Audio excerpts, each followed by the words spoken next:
சீடர்கள் 5 வகையில் இருக்கிறதா பாபுஜி மாஸ்டர் சொல்கிறாங்க. அப்போ அது என்னென்ன அப்படிங்கிறத பற்றி இப்போ பார்க்கலாம்.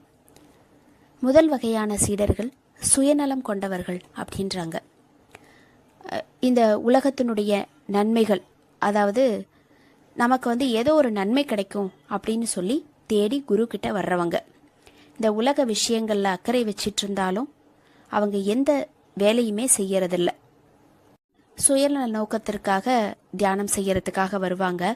ஒரு முகஸ்துதி செஞ்சு தன்னுடைய காரியங்கள் எல்லாத்தையுமே சாதிச்சுக்குவாங்க. நினச்ச காரியம் நடக்கலை அப்படின்னா அவங்க அதுலேருந்து விலகிடுவாங்க. அவங்களுக்கு அன்போ பாசமோ எதுவுமே அவங்களுக்கு கிடையாது. அப்போ இந்த மாதிரி சுயநலம் கொண்ட சீடர்களாக இருக்காங்க அப்படின்னு சொல்லி ஒரு வகையான சீடர்களை பற்றி சொல்கிறாங்க. அடுத்தது 2வது வகை பஸ்லி அப்படின்னு சொல்லக்கூடிய சீடர்கள். இவங்க ஒரு இனிமையான சூழ்நிலைக்காக, ஒரு மகிழ்ச்சிகரமான மனநிலையில் இருக்கும்போது மட்டுமே அப்பப்போ தியானம் செய்யறதுக்காக உட்காருவாங்க. அதாவது அவங்க சந்தோஷமான இருக்கிற அந்த தருணங்களில் மட்டுமே தியானம் செய்யறதுக்காக வருவாங்க. அப்போ அவங்களுடைய இதயத்திலும் பற்றுதல்கள் அப்படிங்கிறது பெருசாக இருக்காது அப்படின்றத சொல்கிறாரு. அடுத்தது 3வது வகையான சீடர்கள் அப்படிங்கிறது அஹ்லி அப்படின்றாரு. இவங்க ஒரு உயர்ந்த வகையான வழிபாட்டை விரும்புகிறவங்களா இருப்பாங்க. இதில் சிலர் முன்னேற்றம் அடையிறாங்க. முன்னேற்றம் அடைஞ்சு பக்தன் அப்படிங்கிற ஒரு நிலையும் அவங்களுக்கு கிடைக்குது அப்படின்றாங்க.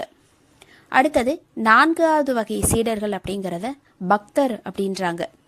இது மற்ற 3 காட்டிலும் சற்று ஒரு உயர்ந்த நிலையாக சொல்கிறாரு.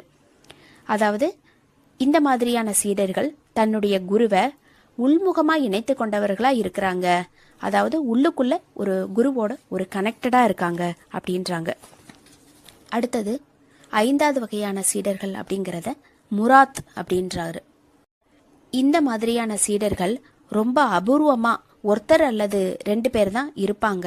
இந்த முராத் அப்படிங்கிற ஒரு நிலையை அடைந்த சீடர்கள் மயிர்கண் அளவிற்கு தான் இருப்பாங்க. இந்த மாதிரியான ஒரு வகையினர் அப்படின்றாரு. அதாவது இவங்க குருவினுடைய அன்புக்கு பாத்திரமா இருக்கிறவங்க. குருவினுடைய கவனம் எப்பவுமே இவர் மேல இருக்கிறபடி இவர் நடந்துக்குவாரு. இது ரொம்ப அபூர்வம் அப்படிங்கிறத லாலாஜி மாஸ்டர் சொல்றாரு. இந்த மாதிரியான ஒரு முராத் வகையான சீடர்கள் இருக்கிறது அப்படிங்கிறது.